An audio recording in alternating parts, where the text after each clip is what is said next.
మేషరాశి వారికి 2026 జూన్ 16 నుండి జూన్ 30 వరకు ఉన్న ఈ పక్షం 15 రోజులు గ్రహాల స్థితిగతుల పరంగా అత్యంత చురుకుగా ఉండబోతోంది. ఈ కాలఖండం ఒక ముఖ్యమైన గోచారంతో ప్రారంభమవుతుంది.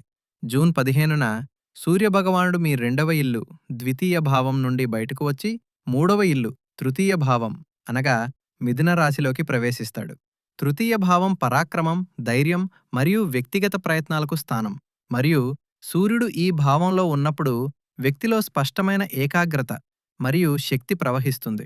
ఇది వారిని పని ప్రదేశంలో పూర్తిగా యాక్షన్ మోడ్ లోకి తీసుకువస్తుంది. ఈ సమయంలో మీ కార్యాలయంలో మీకేదైనా కొత్త ప్రాజెక్ట్ అప్పగించబడినా లేదా ఏదైనా పెద్ద నాయకత్వ బాధ్యత ఇవ్వబడినా సూర్యుని యొక్క ఈ స్థితి ఆ ఒత్తిడిని నిర్వహించడానికి మరియు అందులో విజయం సాధించడానికి మీకు సామర్థ్యాన్ని ఇస్తుంది. గతంలో ఆటంకాల కారణంగా అనుకూల ఫలితాలు ఇవ్వని ముఖ్యమైన ఇంటర్వ్యూలు జూన్ 15 తర్వాత సానుకూలంగా మారతాయి. ముఖ్యంగా ప్రభుత్వ విభాగాలతో కలిసి వ్యాపారం చేసేవారికి లేదా ఏదైనా భాగస్వామ్యంలో పనిచేసేవారికి ఈ వ్యవధిలో ఆర్థిక లాభాలు వచ్చే స్పష్టమైన అవకాశం ఉంది.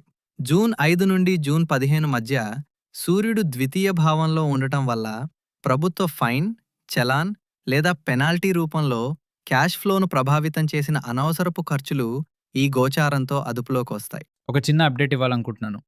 చాలా కాలంగా మీలో చాలామంది నన్ను వ్యక్తిగత మార్గదర్శకత్వం మరియు వన్ కన్సల్టేషన్ కోసం అడుగుతున్నారు.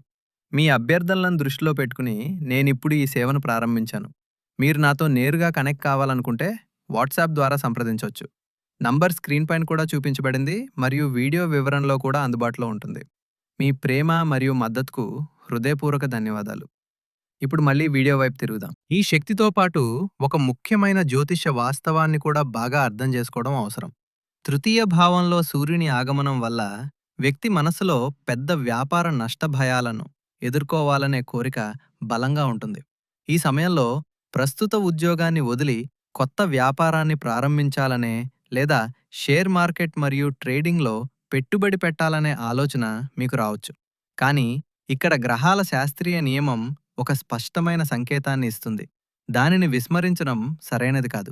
ఈ సమయంలో శనిదేవుడు మీ 12వ ఇంట్లో ఉన్నాడు మరియు మీరు ఏలినాటి శని శాడే సాతి మొదటి దశ గుండా వెళ్తున్నారు. 12వ ఇంట్లో శని యొక్క ఈ స్థితి ఈ వ్యవధిలో తీసుకున్న ఏదైనా పెద్ద ఆర్థిక ప్రమాదం మీకు అనుకూలంగా ఉండదని స్పష్టం చేస్తుంది మరియు దీనివలన లిక్విడ్ క్యాష్ నష్టపోయే అవకాశం ఉంది. అందువల్ల జూన్ 15 తర్వాత మీలో వచ్చే ఆత్మవిశ్వాసం మరియు శక్తిని కేవలం మీ పని సామర్థ్యాన్ని పెంచుకోవటానికి మాత్రమే ఉపయోగించండి. పారిశ్రామికవేత్తలకు కొత్త ఆలోచనలను సురక్షితమైన మరియు ప్రణాళికాబద్ధమైన రీతిలో ఆచరణలో పెట్టడానికి ఇది సరైన సమయం. అంతేకాని ఖచ్చితమైన ప్రణాళిక లేకుండా ఎటువంటి పెద్ద అడుగు వేయకూడదు. ఈ పక్షంలో గ్రహాల యొక్క మరొక అత్యంత ముఖ్యమైన స్థితి చురుకుగా ఉంది. జూన్ 15న ఈ వ్యవధి ప్రారంభమైనప్పుడు మీ జాతకంలోని 4వ ఇల్లు అనగా కర్కాటక రాశిలో దేవగురువు బృహస్పతి గురుడు తన ఉచ్చ స్థితిలో ఉన్నాడు మరియు ఆయనతో పాటు ఐశ్వర్యానికి అధిపతి అయిన శుక్రుడు కూడా ఉన్నాడు. ఈ స్థితి హమంస రాజయోగం మరియు గజలక్ష్మి యోగాన్ని ఏర్పరుస్తుంది. ఇది ఈ పక్షం మొత్తానికి ప్రధాన ఆధారం. వేద జ్యోతిష శాస్త్రం ప్రకారం బృహస్పతి కేంద్రంలో బలంగా ఉన్నప్పుడు అతను జీవితంలోని అనేక అడ్డంకులను సమతుల్యం చేయగల సామర్థ్యాన్ని కలిగి ఉంటాడు. 4వ ఇంటి నుండి బృహస్పతి యొక్క 3 దృష్టులు మీ జీవితంలోని 3 ప్రధాన రంగాలను ప్రభావితం చేస్తున్నాయి. బృహస్పతి యొక్క 5వ దృష్టి మీ 8వ ఇల్లు అష్టమ భావంపై పడుతోంది. ఇది ఆటంకాలు, అప్పులు మరియు నిలిచిపోయిన ఫైళ్లకు సంబంధించిన భావం. ఈ దృష్టి ప్రభావంతో జూన్ 15 నుండి 30 మధ్య రుణ పరిష్కార ప్రక్రియ వేగవంతం అవుతుంది. నిలిచిపోయిన ప్రభుత్వ లేదా వ్యాపార ఫైళ్లు ముందుకు సాగుతాయి మరియు మందగించిన వ్యాపార ప్రాజెక్టులు కూడా పురోగతి సాధిస్తాయి. దీనితో పాటు అష్టమ భావంపై ఉన్న ఈ దృష్టి కారణంగా ఈ కాలంలో పిత్రార్జిత ఆస్తికి సంబంధించిన వ్యవహారాలు పరిష్కరించబడతాయి మరియు అత్తమామల వైపు నుండి ఆర్థిక సహకారం లభించే అవకాశాలు ఉంటాయి. బృహస్పతి యొక్క 7వ దృష్టి నేరుగా మీ దశమ భావంపై అంటే కర్మక్షేత్రం మరియు కెరియర్ స్థానంపై పడుతుంది. కెరీర్లో ఉన్న స్తబ్దత ఇప్పుడు తొలగిపోయి వేగం పుంజుకుంటుందని, కార్యాలయంలో మీ పనికి గుర్తింపు లభిస్తుందని మరియు ఉన్నతాధికారులు మీ పనితీరును గుర్తిస్తారని ఈ దృష్టి సూచిస్తుంది. మీరు వ్యాపారంలో ఉంటే ఈ సమయంలో కొత్త ఆర్డర్లు వచ్చే అవకాశాలు బలంగా ఉన్నాయి. మీ 11వ ఇంట్లో అనగా లాభస్థానంలో ఉన్న రాహువు మీ వ్యాపారంలో కొత్త టెక్నాలజీని స్వీకరించడానికి, పాత సిస్టమ్‌ను అప్‌గ్రేడ్ చేయటానికి మరియు మార్కెట్ డిమాండ్‌కు అనుగుణంగా అవసరమైన మార్పులు చేయటానికి మిమ్మల్ని ప్రేరేపిస్తున్నాడు. బృహస్పతి యొక్క 9వ దృష్టి మీ 12వ ఇంటిపై అనగా మీనరాశిపై పడుతోంది. ఇది ఆయన సొంత రాశి. 12వ ఇల్లు విదేశాలు, సుదూర ప్రదేశాలు మరియు జీవితం యొక్క ప్రధాన దిశలో మార్పును సూచిస్తుంది. ఈ దృష్టి యొక్క వాస్తవిక అర్థం ఏమిటంటే, ఈ కాలంలో తీసుకున్న నిర్ణయాలు రాబోయే నెలల్లో మీ జీవిత దిశను నిర్ణయిస్తాయి. మీరు స్థానచలనాన్ని ఎదుర్కోవాల్సి రావచ్చు. కొత్త నగరానికి బదిలీ అయ్యే అవకాశం ఉంది, లేదా విదేశీ ప్రయాణ యోగాలు చురుకుగా మారవచ్చు. మీరు విదేశాల్లో స్థిరపడాలనని లేదా పని నిమిత్తం వెళ్ళాలనుకుంటే ఆ అడ్డంకులను తొలగించడంలో ఈ గ్రహస్థితి సహాయకారిగా నిరూపించబడుతుంది. ఈ పక్షంలో మరో ముఖ్యమైన గోచారం జూన్ 20 మరియు 21 మధ్య జరుగుతుంది. ఇప్పటి వరకు మొదటి ఇంట్లో ఉండి మీకు శారీరక శక్తిని, ఆత్మవిశ్వాసాన్ని ఇస్తున్న మీ లగ్నాధిపతి అంగారకుడు కుజుడు ఇప్పుడు రెండవ ఇల్లు అనగా వృషభ రాశిలోకి ప్రవేశిస్తాడు. అంగారకుడు అగ్నితత్వానికి చెందిన గ్రహం మరియు రెండవ ఇల్లు సంపద, కుటుంబ ఆస్తి మరియు సేకరించిన మూలధనానికి స్థానం.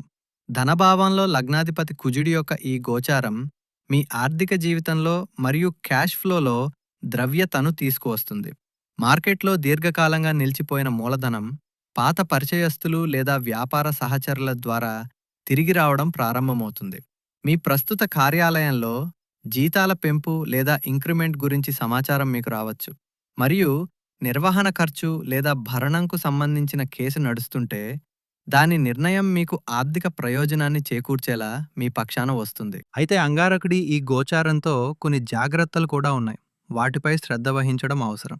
రెండవ ఇల్లు సంపదతో పాటు వాక్కుకు కూడా స్థానం, మరియు ఇక్కడ అంగారకుడు రావటం వల్ల మీ సంభాషణలో తీవ్రత లేదా పరుషధనం వచ్చే అవకాశం ఉంది. భాషను అదుపులో ఉంచుకోకపోతే కోపంతో మాట్లాడే మాటలు కుటుంబ సంబంధాలను లేదా దీర్ఘకాలిక వ్యాపార ఒప్పందాలను దెబ్బతీస్తాయి. ఎవరితోనైనా అనవసరంగా చిక్కుకునే లేదా కారణం లేకుండా వాదనలకు దిగే సమయం ఇది కాదు. కాబట్టి జూన్ 21 తర్వాత సంయమనం పాటించడం మరియు పదాలను జాగ్రత్తగా ఎంచుకోవటం మీ ప్రయోజనాలకు మేలు చేస్తుంది. అంగారకుడి యొక్క ఈ గోచార ప్రభావం మీ దినచర్య మరియు మీ పిల్లల మీద కూడా స్పష్టంగా కనిపిస్తుంది. జూన్ 21 వరకు లగ్నంలో కుజుడు ఉండటం వల్ల మీరు మీ ఫిట్నెస్ పట్ల అప్రమత్తంగా ఉన్నారు. అయితే కుజుడి ప్రభావం వల్ల మీరు కడుపు సంబంధిత సమస్యలను కూడా ఎదుర్కొని ఉండవచ్చు. జూన్ 21 తర్వాత మీ వ్యక్తిగత ఫిట్నెస్ నుండి మీ దృష్టి కొద్దిగా మళ్ళుతుంది మరియు మీరు ఇతర బాధ్యతల్లో బిజీగా ఉంటారు. రెండవ ఇంట్లో ఉన్న కుజుడు తన పూర్తి దృష్టిని 5వ ఇల్లు పై చూపుతాడు. ఇక్కడ కేతువు ఇప్పటికే ఉన్నాడు. 5వ ఇల్లు సంతాన స్థానం మరియు ఈ దృష్టి సంబంధం కారణంగా ఈ కాలంలో మీ పిల్లలతో సైద్ధాంతిక విభేదాలు, అభిప్రాయ భేదాలు తలెత్తవచ్చు. పిల్లల స్వభావం కొంత చిరాకుగా ఉండవచ్చు మరియు వారు సాధారణ ఆరోగ్య సంబంధిత సమస్యలను ఎదుర్కోవచ్చు. జూన్ 15 మరియు 30 మధ్య మీరు మీ పిల్లల విద్య లేదా వారి భవిష్యత్తు గురించి కొన్ని ఆచరణాత్మక ప్రాక్టికల్ నిర్ణయాలు తీసుకోవాల్సి రావచ్చు. అనగా వారిని చదువు కోసం దూరంగా పంపడం లేదా వారి విద్యా సంస్థను మార్చటం వంటివి. ఈ నిర్ణయాలు మొదట్లో సవాలుగా అనిపించవచ్చు, కానీ బృహస్పతి మరియు సూర్యుని మద్దతు పిల్లల విషయంలో తీసుకున్న ఈ నిర్ణయాలు భవిష్యత్తులో లాభదాయకంగా ఉంటాయని నిర్ధారిస్తుంది. జూన్ 22న మరొక ముఖ్యమైన గోచారం జరుగుతుంది. అప్పుడు వ్యాపారం మరియు తెలివితేటల కారకుడైన బుధుడు మీ 4వ ఇల్లు అనగా కర్కాటక రాశిలోకి ప్రవేశిస్తాడు. ఇక్కడ బుధుడు ఉచ్చస్థితిలో ఉన్న బృహస్పతి మరియు శుక్రునితో కలిసి ఉంటాడు. జ్యోతిష్య శాస్త్రంలో తెలివితేటల కారకుడైన బుధుడు మరియు జ్ఞానకారకుడైన బృహస్పతి ఒకే ఇంట్లో కలిసి ఉన్నప్పుడు వ్యక్తి యొక్క మానసిక మరియు మేధో సామర్థ్యం గణనీయంగా పెరుగుతుందనేది బాగా స్థిరపడిన వాస్తవం. జూన్ 22 తర్వాత మీ నిర్ణయం తీసుకునే సామర్థ్యం మరియు సృజనాత్మకత రెండూ మెరుగుపడతాయి. ఉన్నత విద్య కోసం సిద్ధమవుతున్న విద్యార్థులకు ఈ సమయం అనుకూలమైన ఫలితాలను తెస్తుంది మరియు ఏదైనా విదేశీ విశ్వవిద్యాలయంలో ప్రవేశానికి ప్రయత్నిస్తుంటే అందులో సానుకూల పురోగతి సాధించే అవకాశం ఉంటుంది. 4వ ఇంట్లో శుక్రుడు ఉండడంతో ఆస్తికి సంబంధించిన నిలిచిపోయిన పనులు ముందుకు సాగుతాయి. ఇంటి నిర్మాణ పనులు ఆగిపోయి ఉంటే అది మళ్ళీ ప్రారంభం కావచ్చు. మరియు ఆస్తి లేదా వాహనం కొనుగోలు చేయడానికి ఈ సమయం ఆచరణాత్మక దృక్కోణం నుండి అనుకూలంగా ఉంటుంది. కుటుంబంలో తల్లిదండ్రుల ఆరోగ్యంలో కూడా జూన్ 22 తర్వాత మెరుగుదల కనిపిస్తుంది. వ్యక్తిగత మరియు వైవాహిక జీవితం పరంగా కూడా ఈ వ్యవధి గమనించదగినది. బుధుడు 4వ ఇంట్లోకి ప్రవేశించటం వల్ల మీ స్వభావంలో భావోద్వేగాలు ఎక్కువ కావచ్చు. మరియు కార్యాలయంలో లేదా వ్యాపారంలో భావోద్వేగాల ఆధారంగా ఎలాంటి నిర్ణయం తీసుకోకుండా ఉండటం ముఖ్యం. ఈ సమయంలో మీ వృత్తిపరమైన దృక్పథాన్ని ఆచరణాత్మకంగా ఉంచుకోవటం చాలా ముఖ్యం. వైవాహిక జీవితంలో కొనసాగుతున్న అభిప్రాయ భేదాలను పరిష్కరించుకోవటానికి ఇది సరైన సమయం. మరియు దీనికోసం మీ జీవిత భాగస్వామితో స్పష్టమైన మరియు ప్రశాంతమైన సంభాషణను ఏర్పరచుకోండి. అవివాహితులకు ఈ కాలంలో వివాహ ప్రతిపాదనలు లేదా ఖచ్చితమైన నిర్ణయాలు తీసుకునే మార్గాలు తెరవబడతాయి. మరియు భాగస్వామి ద్వారా ఆర్థిక లాభాల అవకాశాలు కూడా ఉంటాయి. ఈ మొత్తం ప్రక్రియలో వైవాహిక జీవితంలో బయటి వ్యక్తుల జోక్యాన్ని అనుమతించకూడదని, పుకార్లకు దూరంగా ఉండాలని, మరియు పరస్పర సంభాషణ ద్వారా మాత్రమే సమస్యలను పరిష్కరించుకోవాలని గుర్తుంచుకోండి. ఈ వ్యవధిలో మీ జీవిత భాగస్వామి యొక్క కెరీర్లో పురోగతి ఉంటుంది, కానీ వారు కాలానుగుణ ఆరోగ్య సమస్యలు లేదా సాధారణ బలహీనతను ఎదుర్కొనే అవకాశం ఉంది. దానిపై మీరు శ్రద్ధ వహించాలి. మీరు ఈ పక్షం చివరి దశకు చేరుకున్నప్పుడు మీ శారీరక సామర్థ్యం మరియు దినచర్య నిర్వహణపై ప్రత్యేక శ్రద్ధ వహించాలి. జూన్ చివరి వారంలో పనిభారం పెరగడం వల్ల మానసిక ఒత్తిడి పెరుగుతుంది. ఇది మీ నిద్రను ప్రభావితం చేస్తుంది మరియు నిద్రలేమి పరిస్థితిని కలిగిస్తుంది. జ్యోతిషపరంగా ఈ సమయంలో బలమైన కారణం లేకుండా సుదూర ప్రయాణాలు చేయకుండా ఉండటం మంచిది.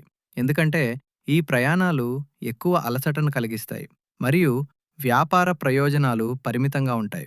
మీ శక్తిని కాపాడుకోండి మరియు దానిని ప్రాథమిక మరియు అవసరమైన పనులకు మాత్రమే ఉపయోగించండి. జూన్ 30న ఈ నెల చివరి దశ ఒక ప్రత్యేక గ్రహ సంఘటనతో ముగుస్తుంది. బుధుడు కర్కాటక రాశిలో వక్రగతి పొందుతాడు. బుధుడు వక్రగతి చెందటం వల్ల మీరు చేస్తున్న పనుల వేగం నెమ్మదిస్తుంది మరియు మీ కార్యాలయంలో మీ ప్రత్యర్థులు లేదా పోటీదారులు మరింత చురుకుగా మారే సమయం ఇది. వారు మీ పనికి క్రెడిట్ తీసుకోవడానికి ప్రయత్నించవచ్చు లేదా ఆఫీస్ పాలిటిక్స్ ద్వారా మీ ప్రతిష్టను దెబ్బతీయడానికి ప్రయత్నించవచ్చు.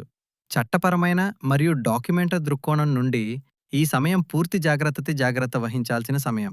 జూన్ 30వ తేదీ చుట్టుపక్కల ఏదైనా పెద్ద ఆర్థిక ఒప్పందం చేసుకునే ముందు అప్రమత్తంగా ఉండండి మరియు నిబంధనలు మరియు షరతులను చట్టపరమైన పత్రం, కాంట్రాక్ట్ లేదా అగ్రిమెంట్పై సంతకం చేయవద్దు. ఈ సమయంలో చూపించే అజాగ్రత్త భవిష్యత్తులో చట్టపరమైన చిక్కులకు కారణం కావచ్చు. కాబట్టి మీ అన్ని వ్యాపార మరియు కాగితపు పనులలో పూర్తి పారదర్శకత మరియు అప్రమత్తతను కొనసాగించండి.